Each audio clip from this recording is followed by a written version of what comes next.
চলুন আমরা উনো খেলায় চ্যালেঞ্জ করার সঠিক নিয়মটা জেনে নিই।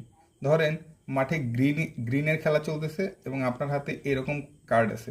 আপনি অবশ্যই 4+ খেলতে পারেন এবং এই 4+ খেলার পর আপনার ইমিডিয়েট পরে যিনি থাকবেন সে চাইলে চ্যালেঞ্জ করতে পারে। ধরে নিলাম সে চ্যালেঞ্জ করলে আপনাকে আপনার হাতের বাকি কার্ডগুলো তাকে দেখাতে হবে এবং আপনি যখন দেখাবেন এবং সে যখন দেখবে যে এখানে কোনো গ্রিন কালারের কার্ড নেই, অতএব আপনার 4+ খেলাটা বৈধ ছিল এবং সে চ্যালেঞ্জে হেরে যাবে। মানে যিনি চ্যালেঞ্জ করেছিল সে চ্যালেঞ্জে হেরে যাবে এবং চ্যালেঞ্জে হেরে যাওয়ার ফলস্বরূপ তাকে মোট 6টি কার্ড পেনাল্টি স্বরূপ নিতে হবে।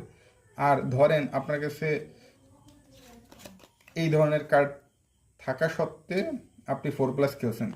এখন যদি আপনার পরবর্তী প্লেয়ার চ্যালেঞ্জ করে তাহলে আপনি যখন এই কার্ডগুলো দেখাবেন তখন সে বলবে যে আপনার কাছে যেহেতু গ্রিনের 7 কিংবা গ্রিনের আরও 3টা পাওয়ার কার্ড ছিল, এই 3টার দরকার নেই, যদি একটা কার্ডও থাকে তবু সে চ্যালেঞ্জে জয়ী হবে, কারণ আপনার এই খেলাটা বৈধ হয় নাই। কারণ এখানে গ্রিনের খেলা চলতেছিল, আপনার অবশ্যই গ্রিন কার্ড দেওয়ার কথা ছিল। সেক্ষেত্রে যেহেতু সে চ্যালেঞ্জে জয়ী হবে এবং আপনি যে 4+ খেলছিলেন সে যেহেতু চ্যালেঞ্জে হেরে গেলেন, আপনাকে অবশ্যই 4টি কার্ড পেনাল্টি স্বরূপ নিতে হবে। Thanks for watching.